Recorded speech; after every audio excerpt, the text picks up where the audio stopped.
The 1940s were a challenging decade for the American automobile industry, with World War II halting civilian car production from 1942 to 1945. Manufacturers were left scrambling to repurpose pre-war designs once the war ended. This led to a number of uninspired, clunky, and downright laughable vehicles hitting the streets. While some cars of the era became timeless classics, others fell flat due to awkward styling, poor engineering, or a mix of both. Here are 10 of the most unfortunate examples of ugly and inefficient American cars from the 1940s. Dear viewer, don't forget to subscribe to the channel. Thanks for your support. Number 10. The 1948 Tucker 48 was an ambitious project that aimed to revolutionize the automobile industry with innovative features and designs.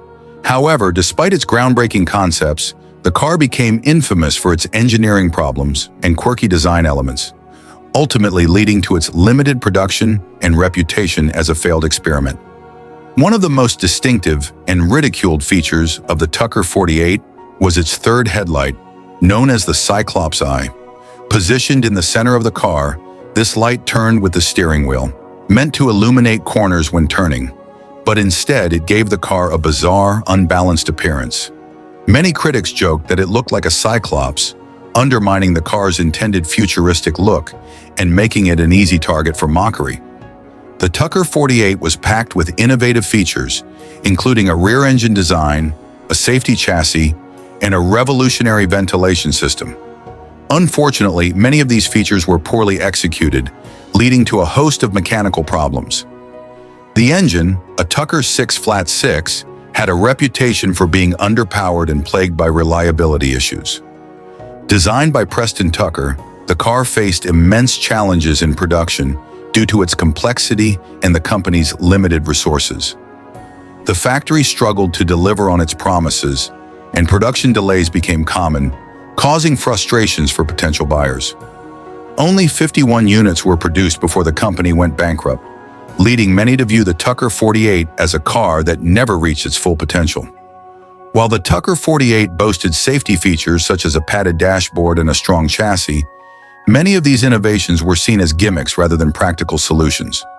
Critics argued that the car was not as safe as advertised, as many of the features were not rigorously tested or proved effective in real-world situations. The concept of a safety car was appealing, but the execution left much to be desired, adding to the car's reputation as a failed innovation. The Tucker 48 generated significant hype and excitement as an innovative vehicle. However, the discrepancy between expectation and reality was significant. Many enthusiasts were disappointed to find that the car was more about concepts than actual performance, leading to a sense of betrayal among its early supporters. Tucker faced numerous legal battles with investors and the government, leading to public scrutiny and ultimately contributing to the company's downfall. The lack of funds and resources to support production made it increasingly difficult to meet consumer demands and expectations. The Tucker 48 is remembered as a curiosity rather than a successful automobile, often cited as an example of how ambition can sometimes lead to failure. Its legacy is overshadowed by the questions of what could have been had the car been produced in larger quantities and with better execution. The 1948 Tucker 48 was undoubtedly an innovative vehicle, attempting to push the boundaries of automotive design and safety. However, its awkward styling, engineering flaws, and production issues ultimately led to its downfall and subsequent ridicule. Why it was a failure. Bizarre design features that detracted from its appeal checkmark, underpowered engine, and mechanical problems checkmark. Struggles with production and financial stability checkmark. Hype overshadowed by disappointing reality checkmark. Left a legacy of ambition but limited success. While the Tucker 48 remains a fascinating piece of automotive history, its laughable flaws serve as a reminder of the challenges inherent in trying to redefine an industry. Number 9. The 1941 Nash Ambassador 600 was a bold attempt at automotive design, aiming to embody the streamlining trends of the era. However, its execution left much to be desired, resulting in a vehicle that many consider a laughable misstep in automotive styling. The Ambassador 600 was designed with the goal of achieving a sleek, aerodynamic profile, but it fell short with its awkwardly long nose and stubby tail. The elongated front end, intended to enhance its streamlined appearance, instead made the car look disproportionately long compared to its rear. Critics often likened its proportions to that of a cartoonish caricature, undermining any serious design intentions. Nash's attempt to embrace the streamlined look resulted in a vehicle that appeared forced and unnatural. The design included unnecessary curves and angles that did not contribute to aerodynamics, but instead added visual confusion. Instead of a smooth flow, the Ambassador 600 exhibited a disjointed aesthetic that puzzled many onlookers. In pursuit of an avant-garde exterior, the interior suffered from a lack of focus on comfort and usability. The cabin, while spacious, featured dated materials and styling that felt incongruent with the ambitious exterior. Many buyers found the interior lacking in refinement, leading to disappointment in what was expected to be a premium vehicle. The Nash Ambassador 600 was equipped with a flathead, inline-six engine, which was adequate but not inspiring. Its performance failed to match the bold styling, often leaving drivers feeling underwhelmed. The lack of power contributed to the perception that the car was more show than go, further diminishing its appeal. The Ambassador 600 was positioned as a luxury vehicle, yet its awkward design and performance issues led to confusion in the market. Potential buyers were unsure if the car was meant to be a serious contender in the luxury segment or merely a quirky novelty. The 1941 Nash Ambassador 600 had a limited production run, as the design did not resonate with consumers, leading Nash to quickly shift its focus to other models. The lack of sustained interest in the model ultimately contributed to its obscurity in the annals of automotive history. While the Nash Ambassador nameplate has historical significance, the 600 model is often remembered more for its design flaws than for any achievements. Its failure to capture consumer interest resulted in the model fading into obscurity, with few enthusiasts advocating for its recognition in classic car circles. A missed opportunity in design. The 1941 Nash Ambassador 600 serves as a cautionary tale about the challenges of innovative design in the automotive industry. Why it was a failure: unbalanced proportions that undermined its aesthetic appeal, streamlining efforts that confused rather than clarified, underwhelming performance that failed to match its bold styling, market confusion, leading to a lack of consumer interest, short-lived production, and subsequent obscurity. While the Ambassador 600 sought to make a statement, its awkward execution and design missteps left it as a laughable example of what happens when ambition overshadows practicality. Number 8. The 1948 Studebaker Land Cruiser is a classic example of post-war automotive design that aimed for innovation, but ended up with a product that many find laughable. This model showcased bold ideas, but its execution left much to be desired, resulting in a car that attracted attention for all the wrong reasons. The Land Cruiser was characterized by unusual dimensions, featuring elongated lines that gave it a stretched-out appearance. The extended front end, combined with the overall length of the vehicle, created a visual imbalance that detracted from its elegance. The proportions made the car appear awkward and disproportionate, leading to a less cohesive design. One of the most notable features of the Land Cruiser was its rear window, which had a distinctive shape that resembled bug eyes. This design choice was meant to convey a sense of modernity, but it instead resulted in a quirky aesthetic that many found unattractive. The unusual shape contributed to the car's overall eccentric look, making it stand out in a way that was often more comedic than appealing. The combination of the stretched proportions and the bizarre rear window created a sense of confusion in the car's styling. Rather than presenting a unified design vision, the Land Cruiser seemed like a collection of conflicting elements that failed to harmonize. The lack of coherence in design left many onlookers questioning the aesthetic intentions behind the model. While the Land Cruiser was designed to be a comfortable and spacious vehicle, its performance did not match its ambitious appearance. Equipped with a flathead six-cylinder engine, it provided adequate but uninspiring power, leading to a mundane driving experience. Buyers were often left wanting more in terms of performance, which diminished the overall impression of the car. The Land Cruiser's odd design choices did not resonate well with consumers, who were seeking a blend of style and practicality in their post-war vehicles. Its unusual proportions and aesthetics contributed to a lukewarm reception, as many potential buyers were put off by its appearance. The combination of quirky styling and mediocre performance left the Land Cruiser with a limited audience. Buyers looking for a stylish family car often opted for competitors that offered more appealing designs and driving experiences. Due to its unpopularity, the 1948 Studebaker Land Cruiser had a relatively short production run. The model quickly faded from the market, overshadowed by more successful and conventionally designed vehicles. A curious design experiment, the 1948 Studebaker Land Cruiser is a fascinating case study in automotive design, showcasing how innovative ideas can sometimes lead to unintended results. Why it was a failure? Checkmark. Awkward proportions that undermine visual appeal. Bizarre rear window design contributing to a bug-eyed look. Lack of cohesion in styling leading to confusion. Checkmark. Mediocre performance. Not matching ambitious aesthetics. Checkmark. Poor market reception resulting in limited appeal in production. While the Land Cruiser aimed to make a statement in the post-war automotive landscape, its quirky design flaws and unremarkable performance left it as a memorable, albeit laughable, entry in automotive history. Number 7. The 1947 Kaiser Special is a notable entry in automotive history, often remembered more for its unusual design and lackluster performance than for any lasting appeal. This post-war sedan attempted to capture the spirit of innovation, but its execution resulted in a car that many find laughable rather than iconic. The most striking feature of the Kaiser Special was its distinctive egg-shaped body, which was intended to suggest modernity and aerodynamics. Unfortunately, this design choice came across as bulbous and awkward, lacking the sleek elegance that consumers sought in the post-war era. The rounded contours contributed to a quirky aesthetic that made the car appear more like a novelty than a serious competitor in the automotive market.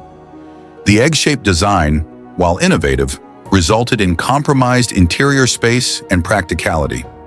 The overall shape did not optimize passenger or cargo space, leading to a cramped feel inside the cabin despite the car's size. Buyers expecting a comfortable family car found themselves facing a layout that was more style than substance.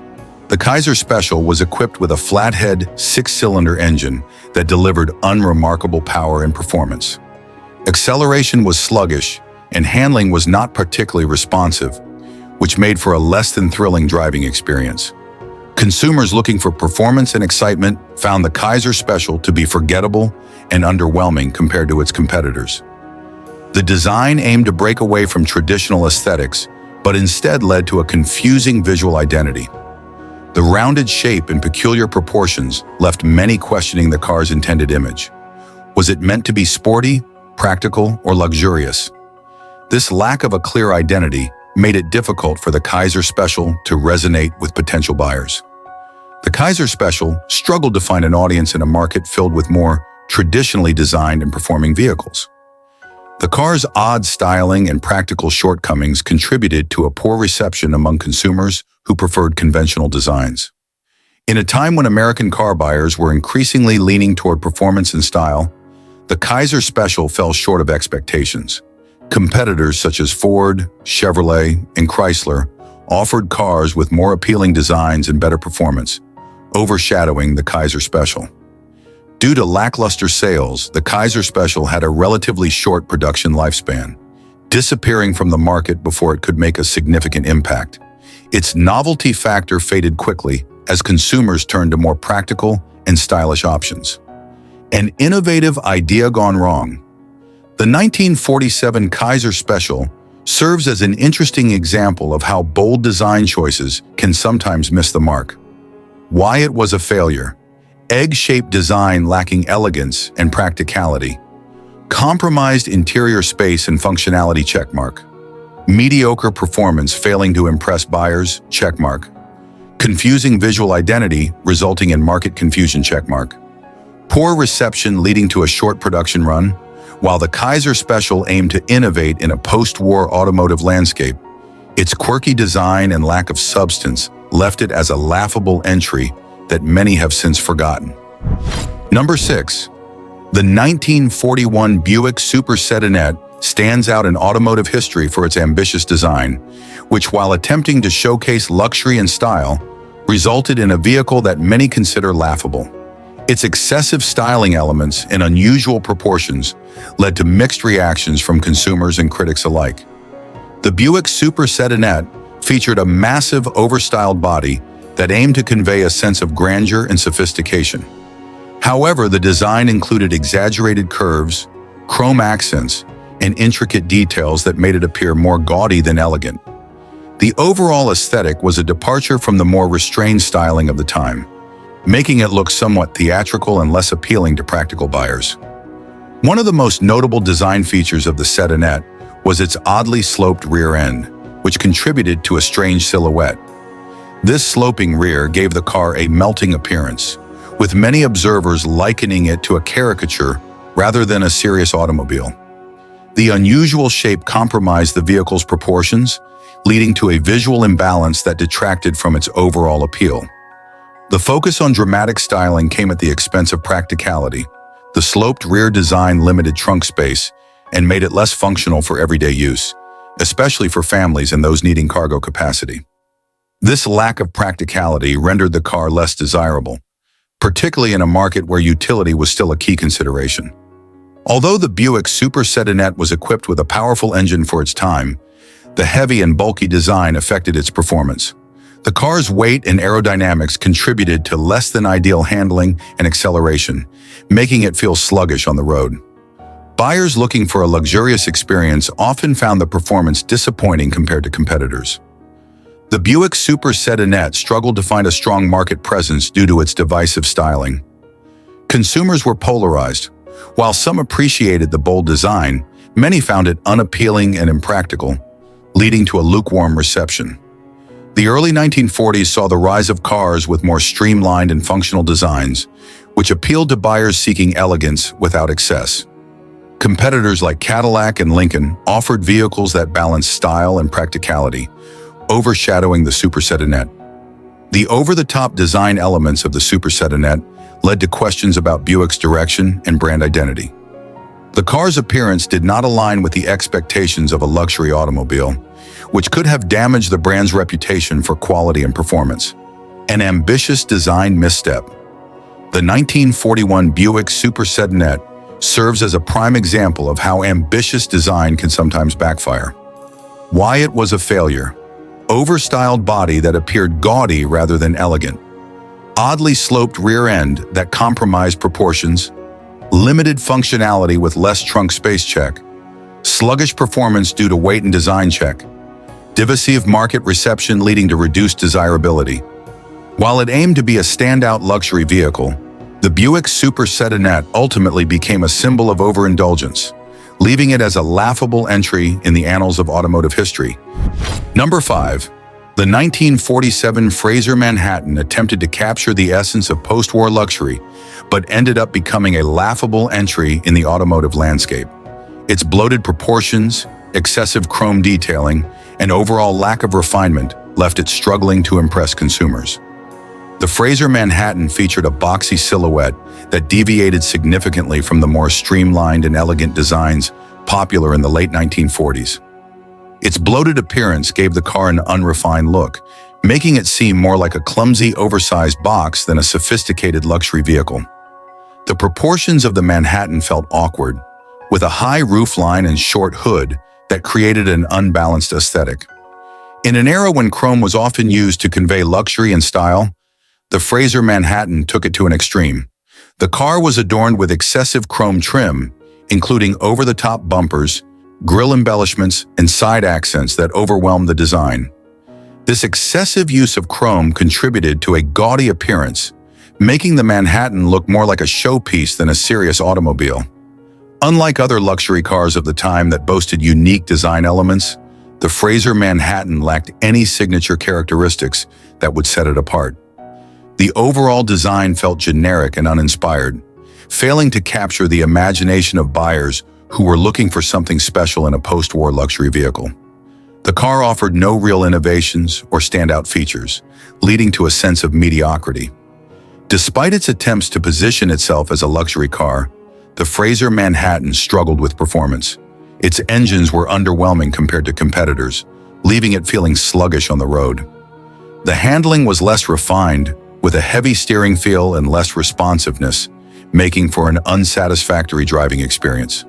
The post-war automotive market was becoming increasingly competitive, with brands like Cadillac, Lincoln, and Packard producing vehicles that defined luxury.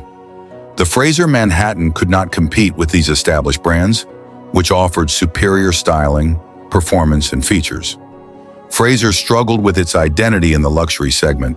It lacked the heritage and reputation of more established luxury automakers, which hindered its ability to attract discerning buyers. The awkward styling and lack of innovation contributed to a perception that the brand was out of touch with market trends.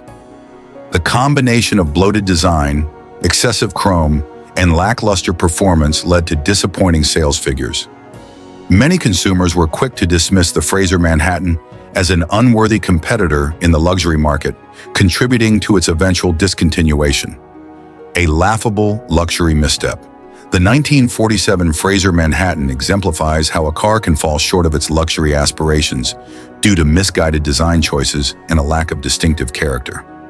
Why it was a failure: boxy and bulky design that lacked elegance, excessive chrome that overwhelmed the aesthetic's generic features with no standout elements, underwhelming performance compared to competitors struggled to establish a brand identity and gain market traction. Ultimately, the Frazer Manhattan is remembered not as a luxury vehicle, but as a laughable misstep in automotive history, showcasing the challenges of carving out a niche in a fiercely competitive market. Number 4. The 1942 Packard Clipper aimed to embody the elegance and luxury associated with the Packard brand, but ended up becoming a laughable representation of excessive design. With its overly large proportions and awkward stance, the Clipper failed to impress many buyers, leading to its unremarkable place in automotive history. The Clipper was known for its massive size, which made it appear bloated and unwieldy on the road. The sheer bulk of the vehicle overshadowed its design intentions, leading to a lack of grace and finesse. This excessive size resulted in a cumbersome driving experience, making it less enjoyable for drivers accustomed to more agile vehicles. One of the most notable design flaws was the awkwardly high stance of the Clipper, which gave the impression that it was perched on stilts.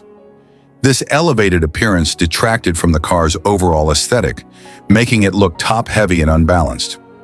The high ride height contributed to poor aerodynamics, further compromising its performance and handling characteristics. While attempting to evoke a sense of luxury, the Clipper's styling ended up feeling overdone and heavy. The large chrome grille and elaborate trim elements did not harmonize with the overall design, leading to an uninspired appearance. The car lacked the sleek, streamlined look that characterized more successful luxury sedans of the era. Despite its size, the Clipper was criticized for its lack of innovative features. Many competitors offered advanced technologies and luxurious amenities that the Clipper simply did not have. This deficiency in features made it less appealing to buyers looking for a true luxury experience. The luxury sedan market was becoming increasingly competitive, with brands like Cadillac and Lincoln producing more refined and attractive offerings. The Clipper struggled to compete against these rivals, as it failed to match their blend of style, performance, and innovation. The Packard brand had a reputation for quality and luxury, but the Clipper's awkward design undermined this image. Many potential buyers viewed the Clipper as a misguided attempt to redefine luxury, leading to negative public perception. The onset of World War II significantly affected automotive production, and the Clipper was one of the last models produced before the industry shifted focus to war materials. This limited availability further impacted its market presence, as consumers had fewer opportunities to purchase the vehicle. A stilted misstep in luxury.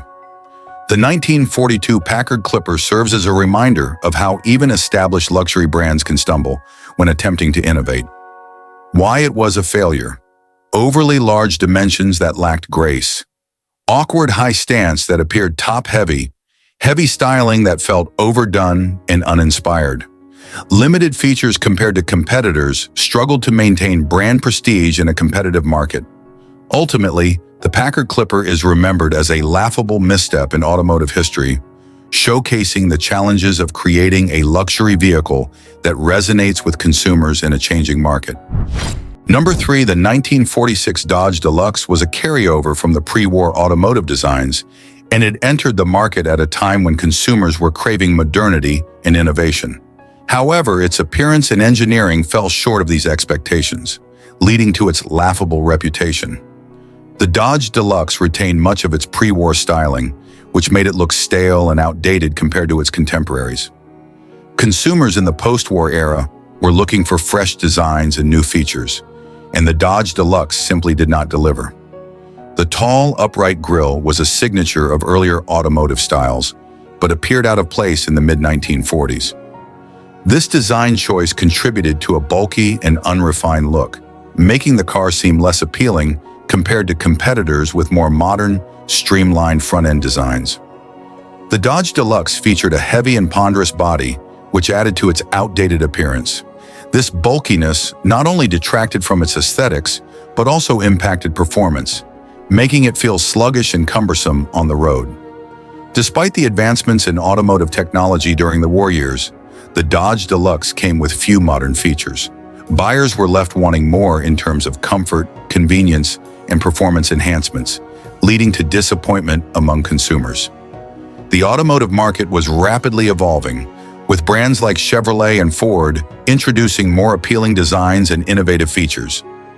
The Dodge Deluxe struggled to compete against these rivals, which offered a blend of modernity and performance that the Dodge could not match. The outdated design and lack of innovation resulted in a negative public perception of the Dodge Deluxe. Many viewed it as a relic of the past rather than a viable option for a new era of motoring, leading to a decline in sales. In the post-war economy, consumers were looking for cars that represented progress and modernity. The Dodge Deluxe, with its old-fashioned aesthetics, failed to resonate with buyers eager for a fresh start after the war. A laughable representation of outdated design. The 1946 Dodge Deluxe is a classic example of how a lack of innovation and an adherence to outdated designs can lead to a car's downfall. Why it was a failure. Outdated pre-war design that lacked modern appeal. Tall, upright grille that looked unrefined. Heavy body that detracted from performance. Few modern features compared to competitors. Negative public perception and declining sales. In retrospect, the Dodge Deluxe serves as a reminder of the importance of evolution in design and technology within the automotive industry, illustrating how staying stuck in the past can lead to a car's laughable legacy. Number 2. The 1949 Ford Custom, often referred to as the shoebox, was a significant model in automotive history, marking the beginning of post-war design trends. However, while it was influential, it also garnered a reputation for being laughable due to its overly rounded shape and the use of cheap materials.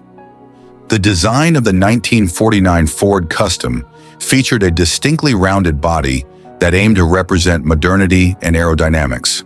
However, many critics found this shape to be excessively bulbous and lacking in character. The smooth curves and absence of sharp angles led to a lack of visual interest, making the car appear somewhat bland and generic. Ford aimed to produce an affordable vehicle for the masses, but this ambition came at the cost of quality.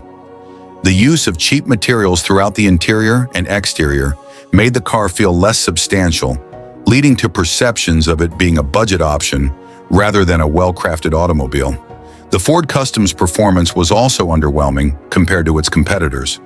While it featured a decent inline-six engine, the power output was not impressive, and the car felt sluggish under acceleration.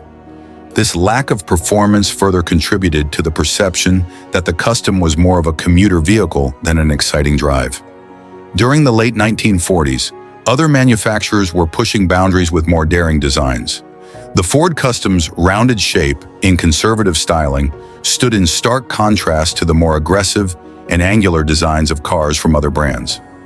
This made it feel less relevant in a rapidly evolving market, where buyers sought out models that made a statement rather than those that blended in.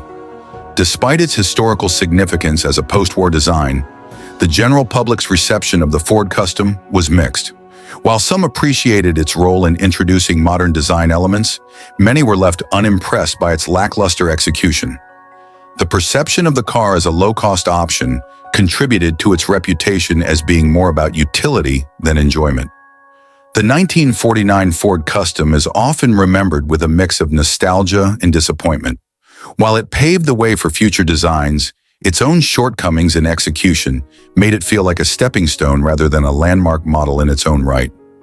A laughable blend of influence and disappointment. The 1949 Ford Custom shoebox is a classic example of how a car can be both influential and laughable at the same time. Why it was a failure. Overly rounded shape lacking character. Use of cheap materials led to a low-quality feel. Underwhelming performance compared to rivals' design that felt conservative amid more exciting options, mixed public reception, with a focus on utility over enjoyment. In retrospect, the Ford Custom remains an important model in automotive history, but it serves as a reminder of the delicate balance between influence and execution. While it set the stage for future designs, its shortcomings have left a legacy that is both admirable and laughable. Number 1. The 1949 Nash 600 Airflyte was a unique entry in the post-war automotive market, celebrated for its aerodynamic design, but ultimately criticized for its unconventional looks and performance. The Nash 600 Airflyte sported a design that resembled an upside-down bathtub, with a rounded body and exaggerated proportions. Its bulbous shape and lack of sharp lines made it visually distinct, but also awkward, as many found it hard to appreciate its aesthetic. The design was intended to promote aerodynamics, but instead it led to a car that looked more like a rolling piece of furniture than a sleek automobile. The Nash 600 had an elongated body paired with a short hood and trunk, creating an imbalanced appearance that drew attention for all the wrong reasons. This strange proportioning was not only visually jarring, but also contributed to its unappealing silhouette, making it stand out in a crowd, but not for the right reasons. Underneath its unconventional exterior, the Nash 600 was equipped with a modest six-cylinder engine that offered adequate but uninspiring performance. The car's handling was also criticized, as it struggled to deliver a dynamic driving experience. The combination of its heavy body and soft suspension resulted in a vehicle that felt cumbersome and unresponsive on the road. Nash aimed to innovate with the 600 Airflyte, but the execution left many feeling disappointed. While it introduced ideas of streamlined design, the result was a car that failed to resonate with consumers who were looking for both style and performance. The intention behind the design was to evoke a sense of modernity, but instead it came off as quirky and confusing, failing to strike the right balance between form and function. The 1949 Nash 600 Airflyte did see some sales success due to its affordability and spacious interior, but the overall reception was mixed. Many potential buyers were put off by its unconventional looks and lack of sporty appeal, leading to a niche market presence that never reached mainstream popularity. While the Nash 600 was innovative for its time, its legacy is overshadowed by its eccentricities. The design didn't influence future models in the way that other contemporaries did, leaving it as a curious footnote in automotive history rather than a celebrated milestone. A laughable attempt at innovation.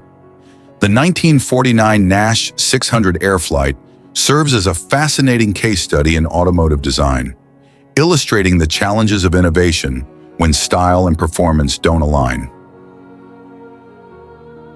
Why it was a failure. Unconventional styling likened to an upside-down bathtub. Odd proportions contributed to an imbalanced appearance. Lackluster handling and performance fell short of expectations. Design ambitions ultimately led to confusion rather than admiration. Mixed market reception and a short-lived legacy. Ultimately, the Nash 600 Airflyte is remembered more for its quirky design than its contributions to automotive innovation, making it a laughable chapter in the story of American cars.